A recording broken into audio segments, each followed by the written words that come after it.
lendo o texto e conversando com os irmãos, crendo que o Espírito de Deus tem verdades lindíssimas a comunicar às nossas vidas.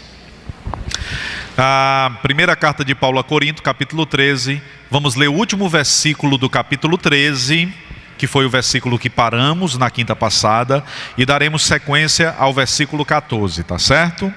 Ao capítulo 14, perdão. Eu lerei, os irmãos apenas acompanhem. Agora, pois, permanecem a fé, a esperança e o amor, estas três, mas o maior destes é o amor. Segui o amor e procurai com zelo os dons espirituais, mas principalmente o de profetizar. Porque o que fala em línguas estranhas não fala aos homens senão a Deus, porque ninguém o entende. E em espírito fala de mistérios. Mas o que profetiza fala aos homens para edificação, exortação e consolação. Agora você vai lá para o versículo 26. Que fareis, pois, irmãos, quando vos ajuntais, cada um tem salmo, doutrina, revelação, língua, interpretação, faça-se tudo para a edificação. E se alguém falar em língua estranha, faça-se por dois, ou quando muito três, por sua vez, e haja intérprete. Mas se não houver intérprete, esteja calado na igreja, fale consigo mesmo ou com Deus. E falem 2 ou 3 profetas, e os outros julguem. Mas se a outro que estiver assentado for revelada alguma coisa, cale-se o primeiro. Porque todos podereis profetizar uns depois dos outros, para que todos aprendam e todos sejam consolados. E os espíritos dos profetas estão sujeitos aos profetas, porque Deus não é Deus de confusão, senão de paz, como em todas as igrejas dos santos. Versículo 34, as mulheres estejam caladas nas igrejas, porque lhes não é permitido falar, mas estejam sujeitas como também ordena a lei. E se querem aprender alguma coisa, interroguem em casa os seus próprios maridos, porque é indecente que as mulheres falem na igreja. Porventura saiu dentre vós a palavra de Deus, ou veio ela somente para vós? Se alguém cuida ser profeta ou espiritual, reconheça que as coisas que eu vos escrevo são mandamentos do Senhor. Porque porquanto irmãos, procurai com zelo profetizar e não proibais o falar em línguas, mas faça-se tudo com decência e ordem.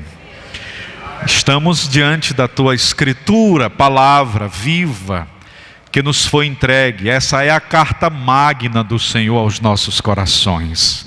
E nesta noite debruçamos todo o nosso entendimento perante a tua voz e pedimos-te que o Senhor nos instrumentalize para falarmos a tua vontade à comunidade que te pertence. Aqui estão os que foram comprados por bom preço. Precisamos da tua voz. Por isso fale-nos e comunique-nos o teu querer. É o que pedimos-te, ó Pai, e por fé te agradecemos em nome do teu Filho Jesus Cristo. Amém e amém.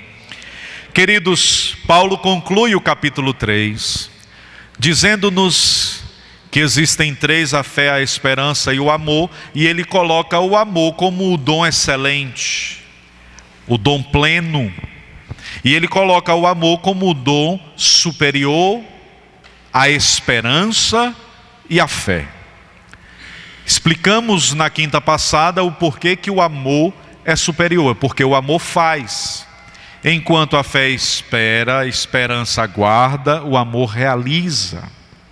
Mas nós precisamos também ter em mente que no céu nós não precisaremos mais da fé. Quem aqui vai precisar de fé no céu? Nenhum de nós. Porque no céu a nossa fé será plenamente concretizada. Nós não precisaremos de exercício de fé para crer, porque como Ele é, nós o veremos. Amém, queridos? E nós conheceremos a Ele como dele somos conhecidos. Não precisaremos de esperança, porque no céu toda a nossa esperança já estará plenificada e completamente confirmada. O que é a nossa esperança? Deus. O que teremos no céu? Pleno Deus, de sorte que no céu não teremos necessidade de esperança. O que permanecerá no céu é o amor. Amém, queridos?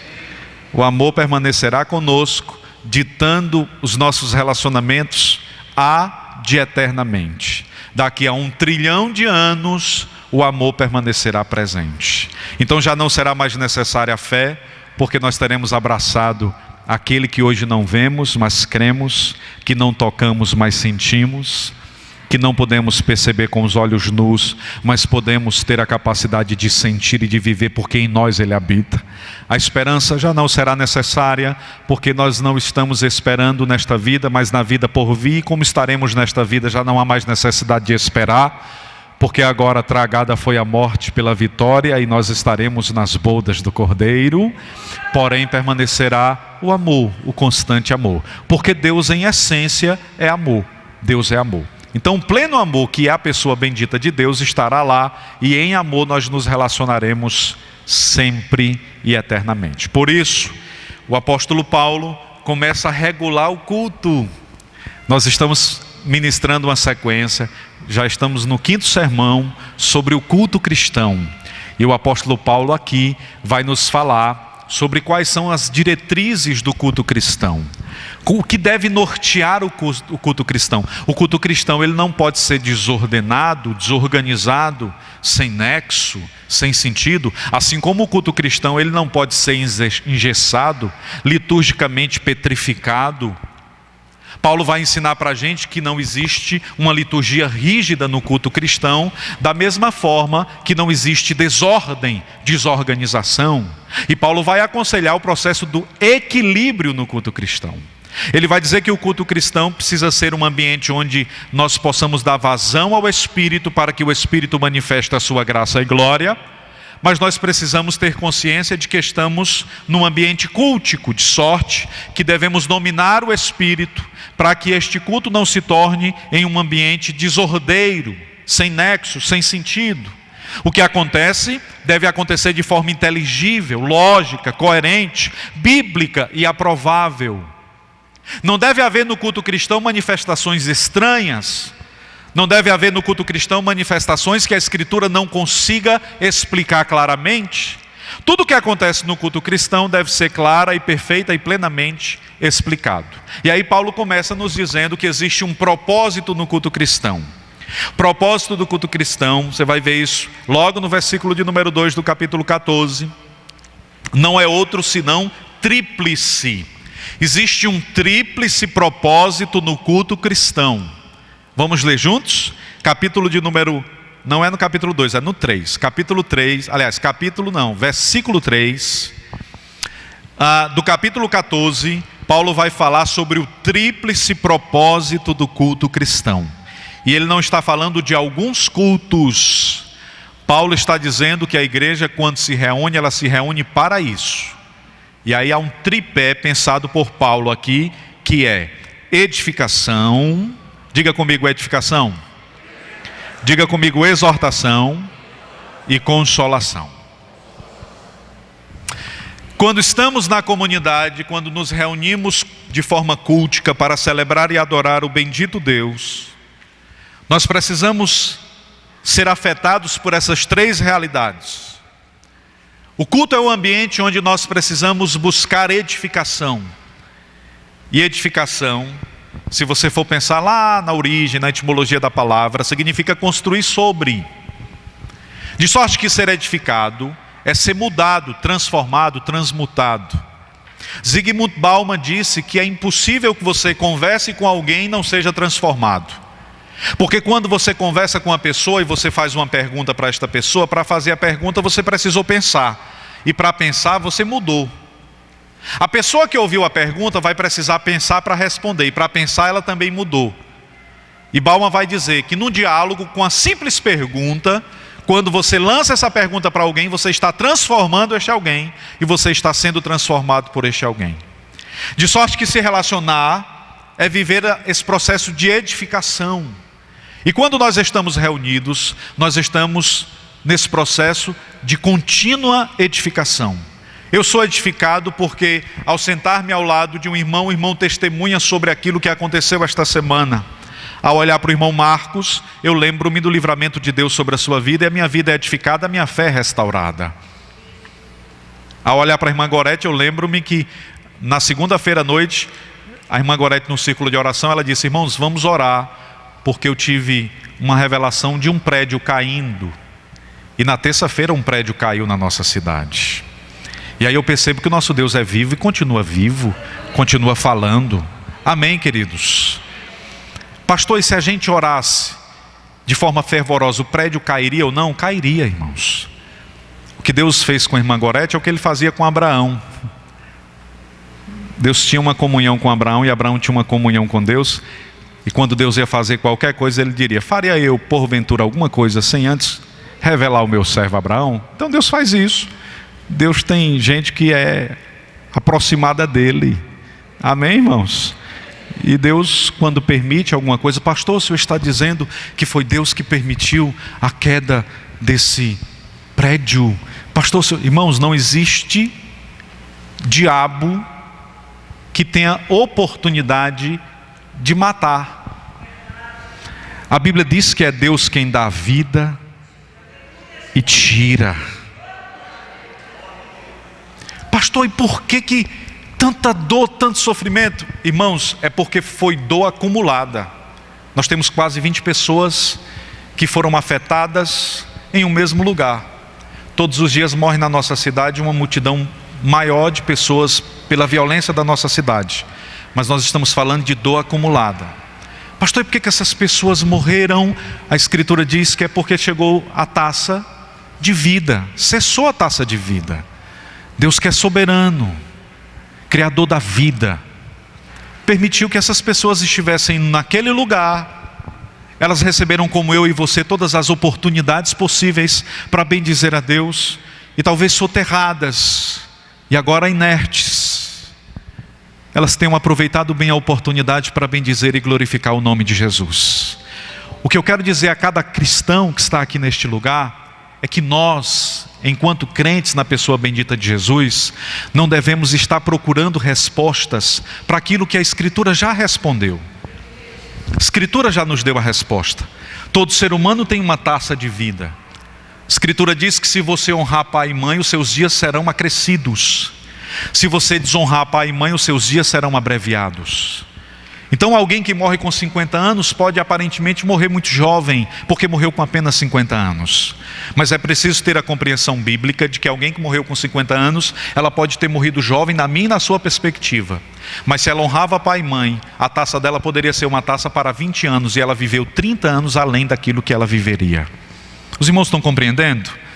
Pastor, isso é bíblico? Sim, está em vários textos da Escritura Sagrada. E a pessoa morre quando? Morre quando Deus permite. Morre quando Deus permite.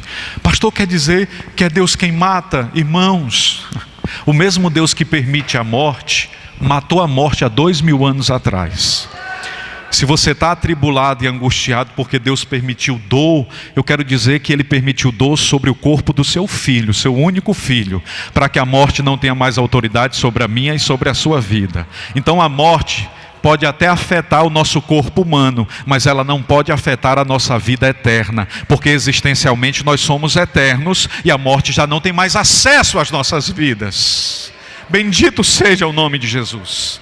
Então, antes de você que é ateu e vai assistir esse vídeo, criticar a teologia que ensina que Deus está no domínio de todas as coisas e permite o mal, eu quero lembrar que esse Deus há 2000 anos atrás sofreu o mal para que a vida abundante se estabelecesse na terra, e esse é o Deus da Escritura Sagrada. O Deus da Escritura Sagrada. Porque dizer que foi uma obra do diabo é uma teologia incoerente, indigesta. É dizer que nós estamos à mercê do inferno. E não estamos à mercê do inferno. Até mesmo aquele que não serve a Deus não está à mercê do inferno, porque é criação de Deus, imagem e semelhança de Deus. Portanto, irmãos, se uma folha ao cair ao chão, precisa pedir permissão ao Deus desta igreja, ao Senhor das nossas vidas. Eu quero dizer aos irmãos que, lamentavelmente, nós choraremos a morte destas pessoas, e todos nós vamos chorar. Nós não devemos entender isso como um juízo necessário. Isso é trágico. E sabe por que é trágico, irmãos? Porque a morte é resultado do pecado. Se não for o pecado do nosso pai lá no Éden, nós não teríamos a morte. E nós nunca vamos se acostumar com a morte. A morte sempre vai ser difícil, danosa, angustiante, sofrível. E no dia que você vê um crente dizendo assim: eu estou convidando a morte para conversar com ela, é porque ele está saudável. Livingstone diz que diante da morte, os maiores generais tremem. Meu irmão, o cintilar dos passos da morte faz o coração de qualquer um tremer. Mas nós não podemos esquecer, temos uma esperança. A morte pode ter passadas dolorosas, resultados angustiantes. O resultado da morte é tão triste que Jesus chorou. Ele viu a dor que a morte geraria no ser humano, e a Escritura diz que ele chorou, irmãos, vendo a dor que a morte gerou lá próximo do túmulo de Lázaro. Ele sabia que ia ressuscitar Lázaro, mas ele estava pensando nessas famílias que estão agora enlutadas, sofrendo. Ele não estava pensando só no Lázaro, que ele ressuscitaria poucas horas depois, ou poucos minutos depois. Ele estava pensando nas nossas perdas, porque a morte, ela devasta. A Escritura diz que quando o homem peca, Deus olha para Eva e Deus diz: olha, multiplicarei a dor da tua gestação. Por isso cremos que Eva já tinha filhos, porque você só multiplica aquilo que a pessoa já tem. Por isso que antes de Caim e Abel, certamente Eva já tinha filhos. A Escritura diz que ele multiplica. Se ele multiplica é porque ela já havia, obviamente, procriado. Ao Adão a ordem é a seguinte: tu comerás do suor do teu rosto. E a serpente, a declaração feita à serpente é: rastejarás sobre o pó e comerás pó. Mas todos nós sabemos que serpente não come pó.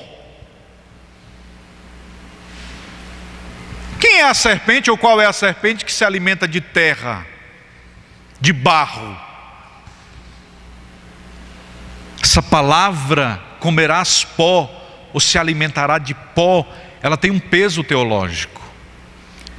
Porque se você ler Apocalipse, lá no capítulo 9, a Escritura vai dizer que o grande dragão do Apocalipse é a antiga serpente do Éden. E ela passou Gênesis, Êxodo, Levítico, Número, Deuteronômio, José, Juízes, Ruth, Êxodo, Jeremias, Jó, Salmo, Provérbio, Eclesiastes, todos os livros da Bíblia, se alimentando de pó. Passa por Oséias, Joel, Amós, Obadias, Não, Abacuque, Sofonias, Miqueias, todos se alimentando de pó, se alimentando de vidas. A Bíblia diz que do pó viemos e ao pó retornaremos. E ela deixa de ser uma serpente e se torna um grande dragão, agora fortificado, porque alimentou-se. Mas lá no Calvário, a cabeça dessa serpente foi esmagada, e todo cativo e cativeiro que estava sobre o seu domínio foi desfeito. As vidas foram libertas pela autoridade daquele que reinante ordenou vida e liberdade sobre os que estavam cativos. Bendito seja o Deus dessa igreja, porque a morte já não domina sobre nós. É a vida. A serpente pode ser astuta, sagaz, tentadora, mas não mais dominadora, não mais definidora, não mais ordenadora, não mais residente em nós, não mais presidente, não mais aquela que reina. Ela está presente, mas o dono da casa é mais forte do que ela. Ela está presente, mas não em nós. Ela fica como um leão, buscando a quem possa tragar. Mas o leão de Judá é o mais valente.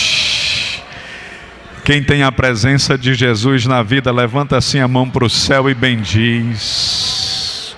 Bendiz o nome do Senhor. Tragada foi a morte pela vitória. E estar na igreja é ser edificado, é construir sobre. Agora, estar na igreja não é apenas ser edificado. Se você faz parte de uma igreja e você nunca é confrontado nesta comunidade, cada culto é aquele momento em que você se sente muito bem. Cada culto é aquele momento que você se transporta para a posição de príncipe de Deus. Cada culto é aquele momento que você sai com a sensação de revigoramento. Tem alguma coisa errada nesta comunidade. Porque o objetivo do culto não é apenas edificação. As pessoas ouviam Charles Haddon Spurgeon pregar. As pessoas percebiam a beleza. Ele era um pregador extrovertido, dinâmico. Era muito bom ouvir o Charles. Tive o privilégio de ler os sermões de Charles Spurgeon na minha vida, no seminário. Eu estudei por mais de um ano os escritos de Charles Haddon Spurgeon. Era extraordinário ouvir a beleza, ou ler a beleza, ou perceber o Spurgeon pregando a partir dos seus escritos. Dwight Lyman Moody era um outro grande pregador, mas um homem de alma densa, de sermão firme, forte.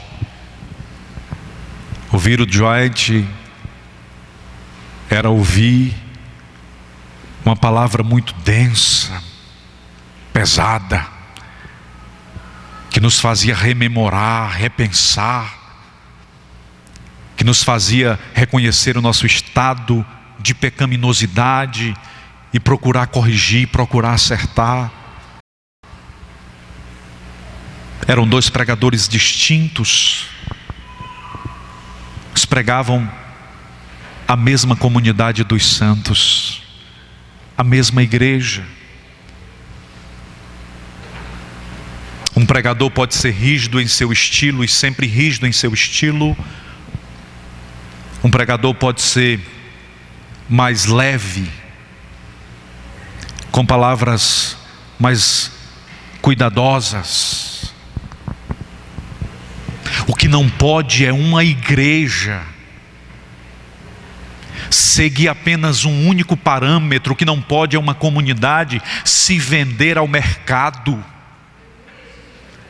O que não pode é você estar numa comunidade onde você nunca é confrontado, onde você nunca enfrenta uma palavra que te faça repensar, onde nunca tem um Dwight Lyman Moody para dizer: se converta em nome de Jesus.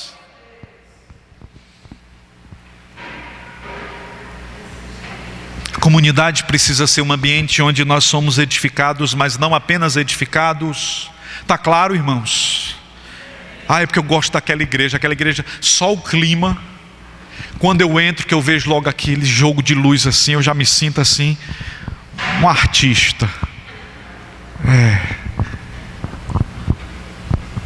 Aqueles bancos cochoadíssimos. Aqui os irmãos não conseguem nem orar quando chega, né? Porque se orar, o pé bate na tábua de trás. Aí tem que orar sentado. Não tem problema não, viu, irmão? Pode orar sentadinho.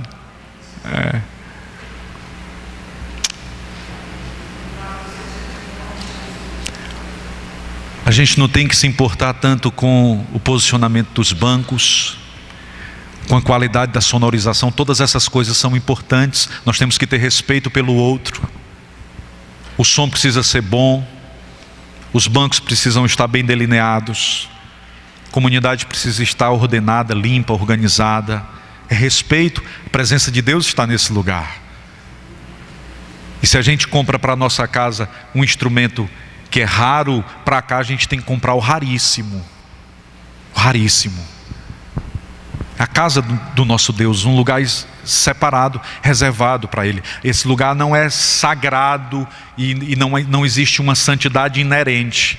Mas esse lugar é o lugar que recebe os santos, aí ele se torna sagrado. Então a igreja não tornou você santo quando você entrou e você não ficou mais santo porque veio para o lugar santo. A igreja foi sacralizada porque você veio, e quando você veio você trouxe Jesus. E aonde você anda, a presença de Deus está, e aí qualquer lugar se torna sacralizado porque você está nesse lugar. Mas eu preciso ser edificado, agora não apenas edificado, eu também preciso ser exortado. Paulo vai dizer tríplice, o propósito é tríplice. A igreja é o lugar onde eu cresço, mas a igreja também é o lugar onde eu sou ferido. No ministério pastoral são tantas as pessoas que já me ligaram dizendo assim: pastor, a mensagem de quinta foi difícil de digerir, a minha alma ainda está doendo, mas a tristeza segundo Deus opera em graça. Quando Deus nos machuca, Ele o faz como um pai. O escritor aos Hebreus nos declara isso. É o seu grito amoroso dizendo: eu não desisto de você. O pecado não vai dominar a sua vida e Satanás não vai vencer essa batalha. Por isso eu confronto você, para que restaurado você seja e permaneça na minha presença, porque você é amado meu e amada minha. Como é precioso ser exortado, irmãos. Como é bom ser exortado. Como é bom quando a palavra retira todo o véu, toda cortina, toda máscara. Como é abençoador quando a palavra de Deus expressa tudo que precisa ser removido de nós, ao mesmo tempo que expressa tudo que de Deus deve existir em nós. Portanto, compreenda esta verdade nessa noite: edificação, crescimento; exortação, feridas. Mas não para por aí. A Escritura diz que o culto também é um lugar de consolo. Então no culto eu ganho, sou edificado. Eu preciso abrir mão de algumas coisas, eu sou confrontado, exortado. Então eu ganho ou perco. Mas eu também recupero. Às vezes eu estou muito cansado, angustiado, aí venho para o culto, aí chego no culto, Deus me consola. E é isso que Deus está fazendo com algumas pessoas nesta noite.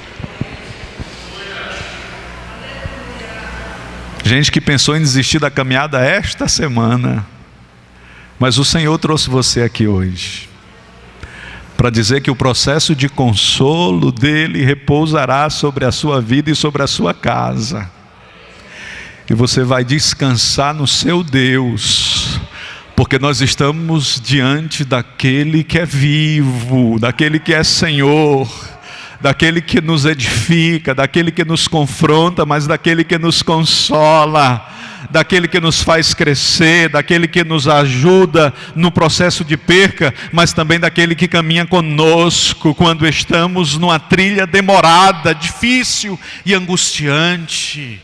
É esse o nosso Deus, é esse o nosso Deus. Então versículo de número 2, e só falta 20 minutos, ainda tem mais de 30 versículos, irmão. Vamos continuar caminhando, né? Paulo vai dizer assim: a liturgia do culto não pode ser estática e engessada. Paulo ensina isso na carta de Paulo a Corinto. É preciso que eu explique aos irmãos. que o culto em Corinto não era um culto semelhante a este nosso.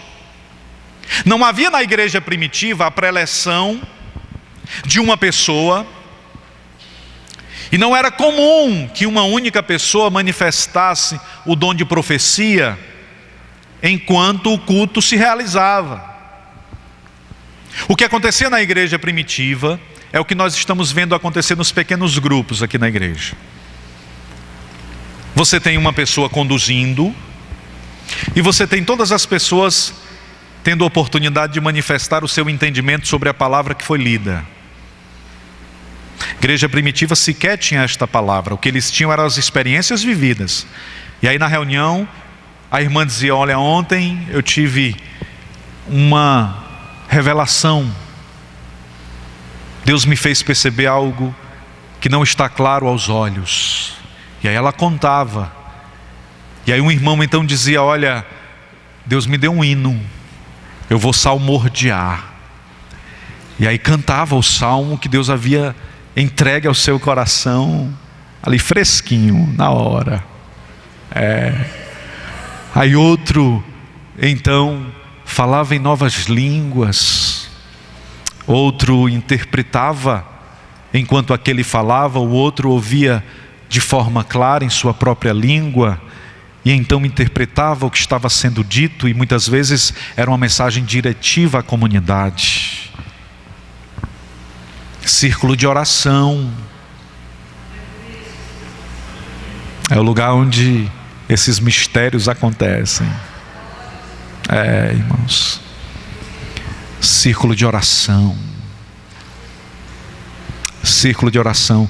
Eu tive o privilégio de chegar e ainda orar um pouquinho aqui na segunda-feira, e eu vi muitos irmãos e irmãs aqui. Meu coração ficou cheio de alegria, porque o que se manifesta na igreja de Corinto está em Expedicionários, irmãos. Ele não mudou. E no versículo de número 26 ele diz assim: o culto de vocês precisa ter alguns elementos. E a primeira coisa que vocês precisam aprender é que Deus, ele não pertence a uma categoria de laboratório. Deus não é criado para que haja uma regra capaz de alegrá-lo. Existem pessoas que pensam que Deus vai se alegrando à medida que a gente vai fazendo as coisas certinhas. E aí a gente vai ajustando a nossa vida àquilo que nós consideramos que é certo, e a gente acha que com isso a gente vai alegrando a Deus, e a gente traz isso para o ambiente de culto. A gente entende que Deus, ele só recebe o culto se seguir um determinado padrão, uma determinada lógica estática, inalterável. Nós não estamos adorando o Deus da Escritura, mas um ídolo. Quando pensamos que Deus se limita a um estilo, quando pensamos que Deus só é honrado e adorado ao estilo assembleiano de adorar. Não, irmãos, nós adoramos no estilo assembleiano porque somos assembleianos, mas Deus é adorado em todas as culturas. Deus é celebrado na dança do africano, que eles dançam no culto que a poeira cobre, e eles ficam até 4 horas da manhã adorando a Deus. Deus é celebrado na forma enrijecida do europeu. Deus é adorado na alegria do brasileiro.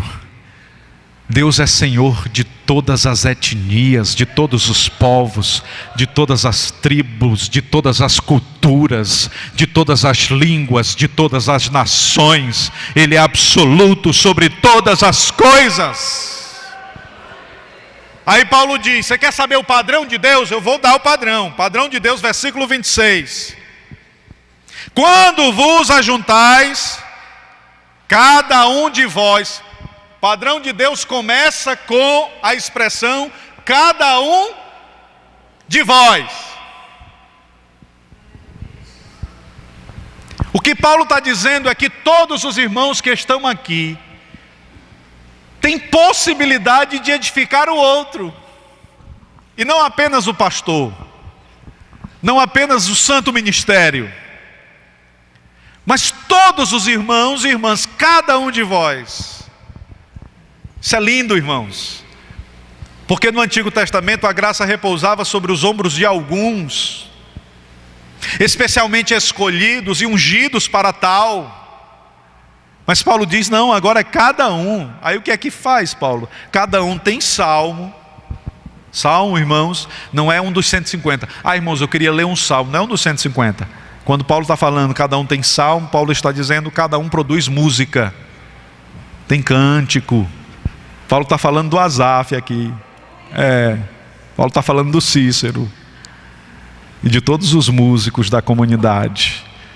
Paulo está falando do nosso coral, que eu vi cantando lindamente aqui, e eu aconselho que os irmãos não percam o culto de Santa Ceia, que eu senti vontade de falar em língua estranha só vendo o coral cantando, ensaiando. Eu imagino quando for cantar, vai ser muita vida de Deus aqui, glória a Jesus. Tem salmo, Deus é salmodiado, seu nome é celebrado, cânticos de louvores são apresentados ao nosso Deus. Quando nos reunimos tem salmos, tem doutrina. Doutrina não é outra coisa senão a ordenação lógica da Escritura Sagrada. Por isso eu estou ensinando os irmãos, carta de Paulo a Corinto. Por isso eu estou ensinando aos irmãos, versículo a versículo da carta de Paulo a Corinto, para que todo o conhecimento teológico, bíblico teológico, ele se organize.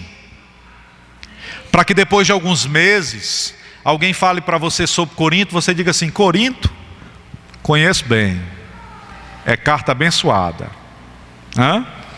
Nós estamos orando e o próximo livro vai ser Eclesiastes, viu? Pense numa jornada maravilhosa. Eclesiastes fala sobre a vida de forma abençoadora. Tem muita coisa curiosa e abençoada naquele livro. Os irmãos já estão querendo que termine Corinto, né? Vamos continuar. Revelação. Qual a distinção entre visão, doutrina, revelação? Ora, a revelação diz respeito àquilo que não está claro. Diz respeito à capacidade de tocar um espaço que somente Deus toca. Diz respeito a tocar em situações que somente Deus conhece. Espírito de revelação é o Espírito Santo de Deus, que conhece não apenas o que fazemos, mas conhece o que somos e o que seremos. Porque diante da voz e do olhar do teu Deus, as palavras que não foram ditas são como livros escritos, os pensamentos que não foram elaborados são como músicas cantadas. Ele sabe todas as coisas. Porque Deus está no espaço eterno, ad eternamente. Ele habita no eterno agora. De sorte que Ele sabe exata, completa e plenamente tudo aquilo que seremos. Pastor, explica melhor. Aí Agostinho vai ser convidado para dar o conselho. Agostinho diz assim: se conseguires explicar, então não é Deus. Ele é Deus porque é inexplicável. Ó profundidade das riquezas, tanto da sabedoria quanto do conhecimento. Quão insondáveis são os seus juízos e quão inescrutáveis são os seus caminhos. Quem primeiro deu a Deus para que este viesse a devolvê-lo? Ninguém, porque dele, por ele e para ele são todas as coisas, não só agora, mas para todo sempre. Ele é insondável, inescrutável, Ele é único. Glórias sejam dadas a Jesus. Mas Ele se revela ao seu povo, Ele se revela a nós. Glória a Deus. Os segredos de Deus são revelados, e o mistério de Deus habita em nós. No dia que você chegar para o irmão diz: rapaz, eu tenho uma coisa para dizer, é mistério. Na Escritura, mistério é Cristo, viu, irmãos? Cristo é o mistério revelado. Então quando o irmão diz, rapaz, eu tenho um mistério, você diz, então você tem Jesus. Pronto, o mistério é Cristo. Amém? E você pode dizer assim, Jesus eu já conheço. Conhece nada. A gente só conhece nebulosamente, como um espelho. Se a gente conhecesse mesmo, a gente não vivia de qualquer jeito, irmão. Se a gente conhecesse mesmo, nós faríamos o que Ele faz, nós falaríamos como Ele fala, nós viveríamos como Ele viveu. É porque a gente está tateando para conhecer. Mas um dia nós conheceremos como dele somos conhecidos. É essa a promessa que nós temos do Senhor Jesus Cristo. Conhecer a Deus é a missão máxima do culto.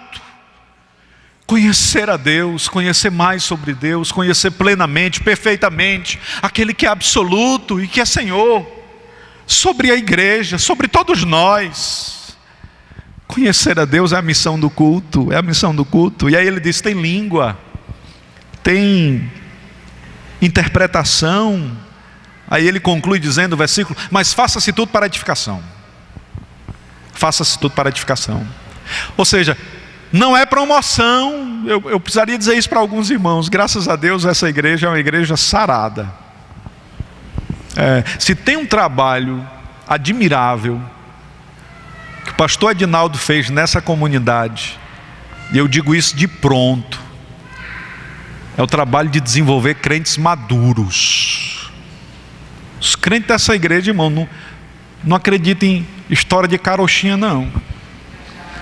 Porque tem igreja, irmão, que você chega na igreja, você diz, irmãos, eu queria cumprimentar os irmãos com a paz do Senhor. Glória a Jesus, aleluia. Aí já começa um mistério, correndo, e corre para lá e para cá. Quando termina o culto, o que foi, meu irmão?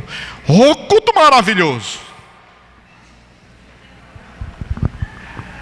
E o que foi a mensagem? Foi mistério demais, mistério demais, mistério. Só mistério, só manto. As pessoas estão ouvindo a palavra, e a palavra está produzindo fé. E sempre foi assim nessa comunidade, desde quando eu assumi. A palavra produzindo fé, as pessoas assimilando a verdade e procurando vivê-la em casa. Porque a beleza do que está sendo dito aqui é expressa no nosso relacionamento com a esposa, com os filhos, com a escola, com a faculdade, com o trânsito. É essa a beleza. Porque senão o nosso culto vai ser vago, existencialmente vazio. Mas para que o nosso culto tenha sentido, é preciso que ele reverbere lá fora. Reverbere lá fora. Falta 10 minutos, vamos continuar. Tem aqui uma questão curiosa que as irmãs estão querendo saber por que não pode falar no culto, né? Pastor quer entender por que mulher não pode falar. Vamos explicar, né? Senão a gente não... Deixa eu só trazer uma explicação interessante para os irmãos. Versículo 32. E o espírito dos profetas está sujeito aos profetas. Tem gente que lê esse versículo e diz assim: quando o Espírito Santo toma uma pessoa, a pessoa precisa se dominar porque a Bíblia diz que o Espírito está sujeito à pessoa. Não é isso, irmãos, tá? O Espírito Santo não está sujeito a absolutamente ninguém. O Espírito Santo não está sujeito nem ao Pai, porque Ele é co-igual. Amém, irmãos? Ele é Deus bendito e uno. E não há hierarquia entre Pai, Filho e Espírito Santo. É apenas para comunicar que nós estamos dizendo primeira, segunda e terceira pessoa da Trindade. Mas Pai, Filho e Espírito Santo são um só. Eles são tão um que Jesus disse: vocês estão querendo ver o Pai? Eu estou convosco. Glória a Deus. O espírito dos profetas está sujeito aos profetas. Então no dia que você estiver numa oração e você ouvir alguém dizendo assim, ó, coloca a mão na cabeça assim do irmão, aí diz assim, ó, meu servo, pronto. Não é Deus.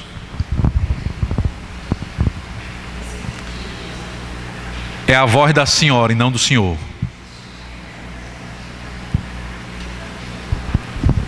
Deixa eu explicar uma coisa para os irmãos. Nunca Deus falou na Bíblia, dos 1189 capítulos e 31.102 versículos, usando uma pessoa com essa expressão, meu servo. Porque Deus não se apodera das pessoas e não se aposta das pessoas. Porque o processo não é processo de possessão. Quem faz isso é o diabo, irmãos. Como é que Deus diz? Assim diz o Senhor.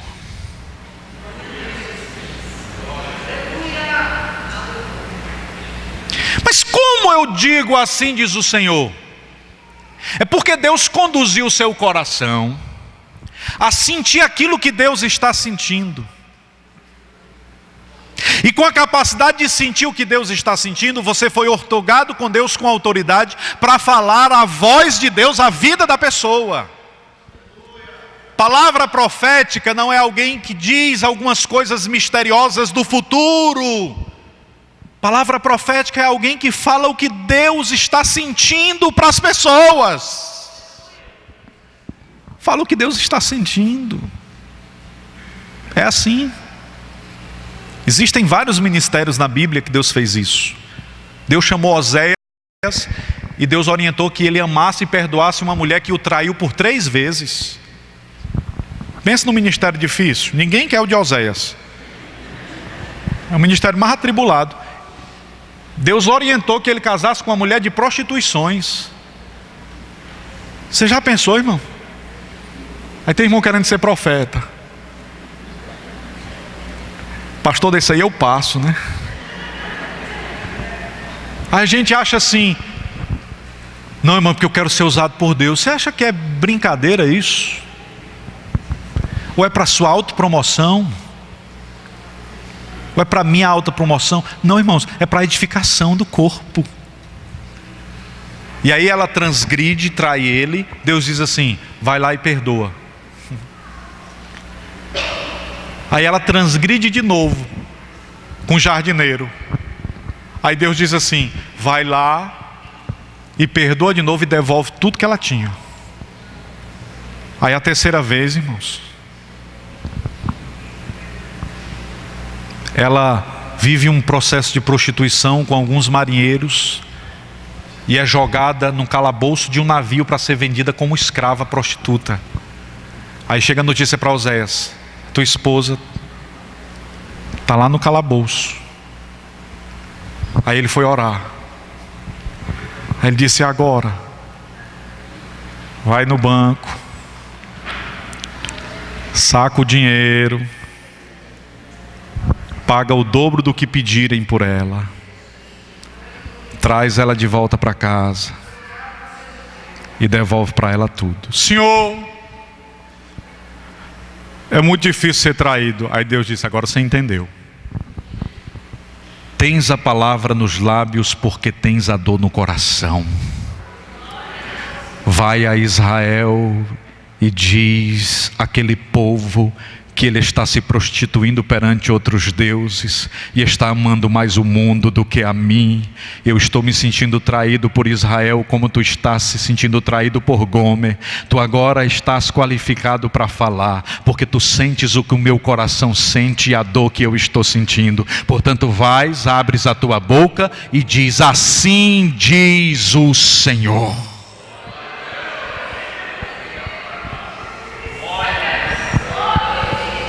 Só é possível ser profeta na dor. Só é possível ser profeta na angústia. Senão nós seremos contadores de histórias ou dinâmicos professores com metodologia de ensino. Mas quando Deus nos marca na dor, nós temos autoridade para dizer: assim diz o Senhor dos Exércitos. E a palavra tem autoridade, voz e legitimidade, porque o profeta foi marcado pelo coração e pela sensação de Deus. Está claro, irmãos? Amém? Pastor, e por que as mulheres não podiam ensinar? Falta 3 minutos. É porque a igreja de Corinto, irmãos, era uma comunidade pequena. E não havia sonorização, essa caixinha de som que os irmãos compraram e pagaram. Essa caixinha de som aí, abençoada. Não tinha lá. E no contexto machista, o homem ocupava os primeiros lugares, os maiorais os lugares maiores, depois os homens ocupavam os primeiros lugares. É tanto que no templo não tinha nem espaço para a mulher. Ela ficava no pátio. Contexto machista. E a igreja não foi totalmente curada do processo. Aí os homens ficavam sentados à frente e as mulheres sentadas atrás. A Assembleia de Deus fazia isso, mas é porque a Assembleia de Deus era uma questão de santidade, para os irmãos não ficar perto das irmãs, né? Os irmãos que têm 20 anos de fé aqui lembram, era as mulheres de um lado e os homens do outro. Os crentes nem pecavam. Era tudo bem crentezinho, glória a Jesus. Mas havia uma distinção, as mulheres sentavam-se atrás e os homens sentavam-se à frente. Aí qual é a questão? Você ia ouvir Paulo ia falar sobre sua experiência, ia ensinar sobre sua experiência. Ou então outro irmão, outra irmã. Aí a pessoa chegava à frente e ficava dizendo assim: eu queria dizer que eu disse outra irmã porque Paulo já ensinou e a gente já aprendeu o que a irmã falava, né? Os irmãos lembram disso. Eu queria dizer que eu vivi uma experiência, e aí essa experiência foi uma experiência. Aí de repente a irmã que estava lá atrás dizia assim: fala mais alto. As mulheres de lá, elas, né, ficavam conversando uma com as outras. Só a de lá, de hoje não conversa mais não. Aí elas diziam assim: tu ouviu o que ele disse? Estou entendendo nada, mulher. Ou situação de... Fala mais alto, homem, pelo amor de Jerusalém. E aí a igreja de Corinto começou a enfrentar o drama, porque as mulheres que estavam sentadas atrás, elas não tinham capacidade de escuta por uma questão meramente geográfica. Aí o apóstolo Paulo vai dizer assim: as mulheres fiquem caladinhas. E aí por isso que ele diz assim: tem dúvida? Quando chegar em casa, pergunta para o marido. Por quê, irmão? Porque o marido era mais inteligente? Não, é porque ele ouviu.